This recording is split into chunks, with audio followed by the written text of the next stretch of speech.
மக்கபேயர் முதல் நூலிலிருந்து வாசகம்.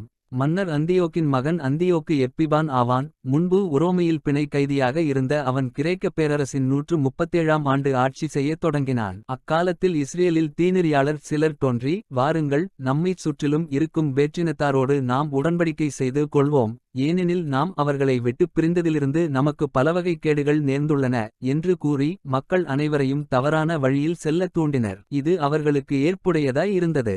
உடனே மக்களுள் சிலர் ஆர்வத்தோடு மன்னனிடம் சென்றனர்.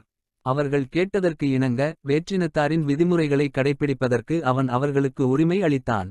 வேற்றினத்தாருடைய பழக்க வழக்கத்திற்கு ஏற்ப அவர்கள் எருசலேமில் உடற்பயிற்சி கூடம் ஒன்று ஏற்படுத்தினார்கள். விருத்தசேதனத்தின் அடையாளத்தை மறைத்து தூய உடன்படிக்கையை விட்டுவிட்டு வேற்றினத்தாரோடு கலந்து எல்லா வகை தீமைகளையும் செய்தார்கள். எல்லாரும் ஒரே மக்களினமாய் இருக்க வேண்டும் என்றும் தனிப்பட்ட பழக்க வழக்கங்களை கைவிட வேண்டும் என்றும் அந்தியோக்கு மன்னன் தன் பேரரசு முழுவதிலும் ஆணை பிறப்பித்தான். மன்னனின் கட்டளைப்படி நடக்க பிற இனத்தார் அனைவரும் இசைந்தனர். இஸ்ரேலருள் பலர் மன்னனுடைய வழிபாட்டு முறைகளை மனமுவந்து ஏற்றுக்கொண்டனர். சிலைகளுக்கு பலியிட்டனர். ஓய்வு நாளை தீட்டுப்படுத்தினர். 145ஆம் ஆண்டு கிஸ்லேவு மாதம் 15ஆம் நாள் அந்தியோக்கும் அவனுடைய ஆள்களும் பலிபீடத்தின் மேல் நடுங்க வைக்கும் தீட்டை நிறுவினார்கள். யூதேயாவின் நகரங்களெங்கும் சிலை வழிபாட்டுக்கான பீடங்களை கட்டினார்கள். வீட்டுக் கதவுகளுக்கு முன்பும் வீதிகளிலும் தூபம் காட்டினார்கள். தங்கள் கண்ணில் பட்ட திருச்சட்ட நூல் ஒவ்வொன்றையும் கிழித்து நெருப்பிலிட்டு எரித்தார்கள். எவரிடம் உடன்படிக்கை நூல் காணப்பட்டதோ, யார் திருச்சட்டத்தின்படி நடந்து வந்தார்களோ அவர்கள் அனைவரும் கொல்லப்பட வேண்டும் என்பது மன்னனது கட்டளை. எனினும் இஸ்ரேலருள்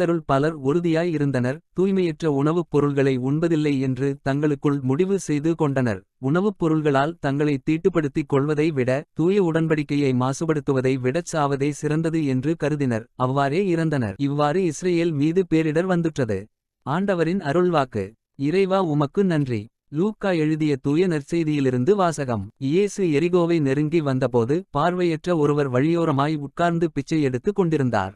மக்கள் கூட்டம் கடந்து போய்க் கொண்டிருந்ததை கவனித்த அவர், இது என்ன என்று வினவினார். நாசரேத்து இயேசு போய்க்கொண்டிருக்கிறார் என்று அவருக்கு தெரிவித்தார்கள். உடனே அவர், இயேசுவே, தாவீதின் மகனே, எனக்கு இரங்கும் என்று கூக்குரலிட்டார்.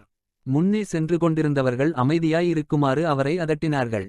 ஆனால் அவர், தாவீதின் மகனே, எனக்கு இரங்கும் என்று இன்னும் உரக்க கத்தினார். இயேசு நின்று அவரை தம்மிடம் கூட்டிக் கொண்டு வரும்படி ஆணையிட்டார். அவர் நெருங்கி வந்ததும், நான் உமக்கு என்ன செய்ய வேண்டும் என விரும்புகிறீர் என்று இயேசு கேட்டார். அதற்கு அவர், ஆண்டவரே, நான் மீண்டும் பார்வை பெற வேண்டும் என்றார். இயேசு அவரிடம், பார்வை பெறும், உமது நம்பிக்கை உம்மை நலமாக்கிற்று என்றார். அவர் உடனே பார்வை பெற்று கடவுளைப் போற்றி புகழ்ந்து கொண்டே இயேசுவை பின்பற்றினார். இதை கண்ட மக்கள் யாவரும் கடவுளை புகழ்ந்தனர். ஆண்டவரின் அருள்வாக்கு. கிறிஸ்துவே, உமக்கு புகழ்.